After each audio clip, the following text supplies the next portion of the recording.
Hello, everyone. This is Dwight Refiner's Fire with Real Deal Clips Bahamas. You can now follow me on YouTube, Facebook, and TikTok at Real Deal Clips Bahamas. This series is called The Barbershop. In the barbershop, men don't pull their punches. There will be exchange of words, and you could potentially get your feelings hurt. Now, Mr. Karen, I don't know you from a can of paint, but this is a disclaimer. I don't think Ricardo Thurston know how to cut Caucasians slash Conky Joe hair. The problem is, you're already in the chair, and after services are rendered, payment is due. Some people have eyes, but they don't have sight. They can see, but they don't have sight. For me, I'm always interested in what's in the best interest of the Bahamian people. And we have charlatans in a three-way shootout. Right. And Bahamians trying to choose which one will win the gunfight. Right. So you end up in a prisoner's dilemma. Right. The country, you always end up with a crook. If you choose one of these fellas, Right. you choose the crook. Right. So, I mean, what are you doing? That's why you see more than 50% of Bahamians, majority of Bahamians, they sit this one out. Right. Because they're not gonna choose between three crooks. That's what they're telling you. They're telling you, well, three of these fellas is the same.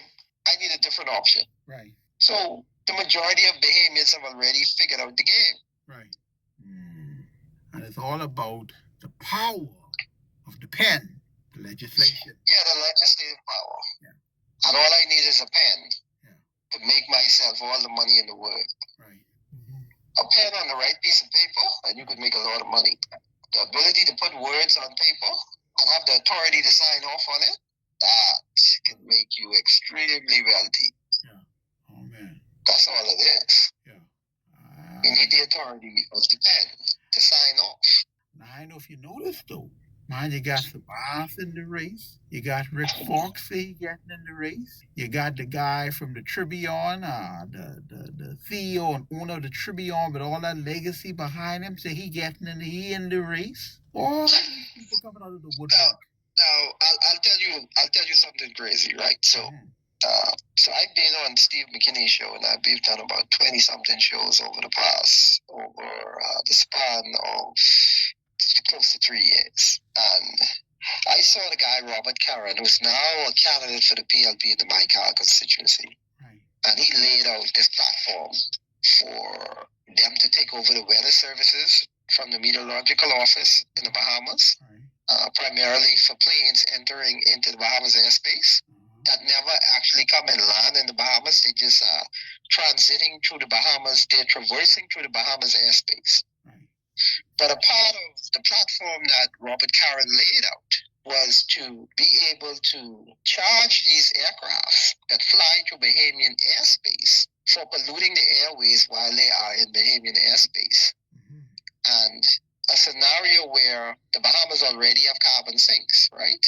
So these aircrafts would have to pay in the form, but they'll have to purchase carbon credits from that bank of carbon credits that the Bahamas have. Right. But Robert Caron would be acting, his platform would be acting as the broker in terms of assessing the amount of pollution that these planes put into the Bahamas airspace while they're transiting through the Bahamas and assigning a charge to it, and not having the aircrafts pay it off in actual cash. Right. But they have to buy carbon credits.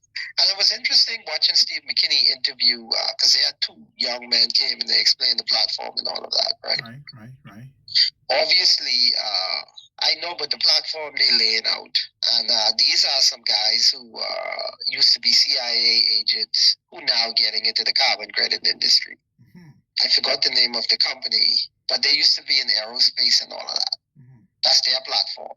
And Robert Caron is laying out this platform where they're going to come in and they're going to tax these planes for polluting Bahamian airspace. and they'll have to purchase carbon credits, which is far less punitive than them actually paying whatever penalties that the UN, because the UN have certain mandates for enforcement now, where airplanes will have to pay extreme carbon, because airplanes do more pollution than any transportation vehicle that transport back and forth, traverse back and forth on the terrestrial level. That means on land. I mean, the kind of pollution that they put into the atmosphere, I mean, it's astonishing. So by 2030, they'll have to pay for these pollutions in the form of purchasing carbon credits. Right. And we have carbon sinks that are valued at $156 billion annually. I didn't hear the model talk about how Bahamians would profit from this venture. I didn't hear the model talk about how Bahamians would profit from this venture that the government is entering into with Robert Karen. And bear in mind who Robert Karen is, right? So Robert Karen, his people own the Tribune. I must say, when you ask me that, I have a job, so I'm not asking for another job. I want to serve. The Tribune has been around for more than 100 years in the Bahamas as a leading newspaper. And he's leaving the family business that made him a multi-millionaire. Mr. Karen want to upgrade his status. He tired of being a multi-millionaire. He want billionaire status. He trying to set up for the next 30 generations. Meanwhile, what you got going on for yourself? Because it belonged to you. The air, the land, and the sea belong to you. What inheritance you can leave for your children's children's children if you don't stand up now and fight for what rightfully belongs to you. When this clarion call is made, you better find yourself in place. Right. To say now, he wants to come into politics and engage in what you call altruism, meaning that he wants to do something out of the goodness of his heart for the people of the Bahamas. All of a sudden, he has this epiphany. Really? He's laying out this deal now, and he, in that business model, the Bahamian people benefiting from these transactions. Bear in mind, the Bahamian people own the airspace of the Bahamas. Right. That belongs to us. But he wants to come in and exploit that. And the Bahamian people get no benefits from the exploitation of that.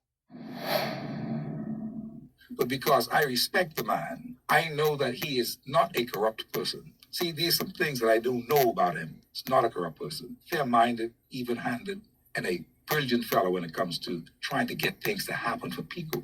That's my kind of man. That's just like my heart. My kind of man.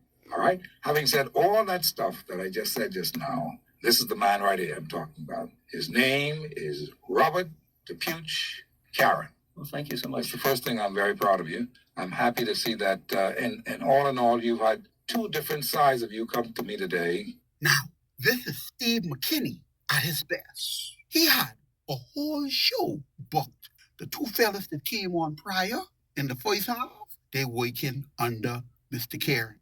Now Mr. Karen himself is there for the final half of the show. But remember, this ain't free. They paid for the whole show. That's why you hear Steve singing for He's a Paw. And the first group of fellows who came here today, they are working under your auspices, your tutelage in this whole matter. And so here it is. They did a fantastic job, and they continue to do a fantastic job. And now I have you, the man himself, here talking with me. First and foremost, I've got to ask you, how come you gone and run with the PLP? Now, I want you, my listening audience, to listen carefully to his answer.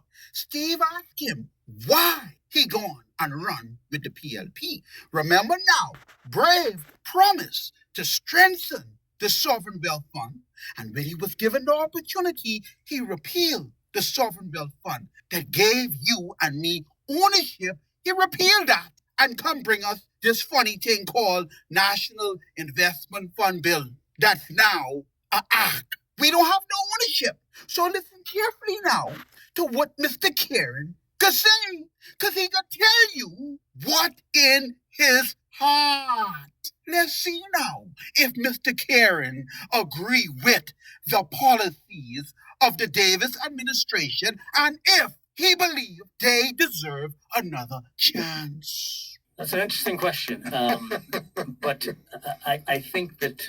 Speak loud and clear, Mr. Karen. We listening. What Brave has done so far in his tenure, I like his approach. I like the policies. I think he deserves another term. But I think that the Prime Minister will win again. He deserves the second term. Because when you have every 5 years, you can't do nothing in 5 years.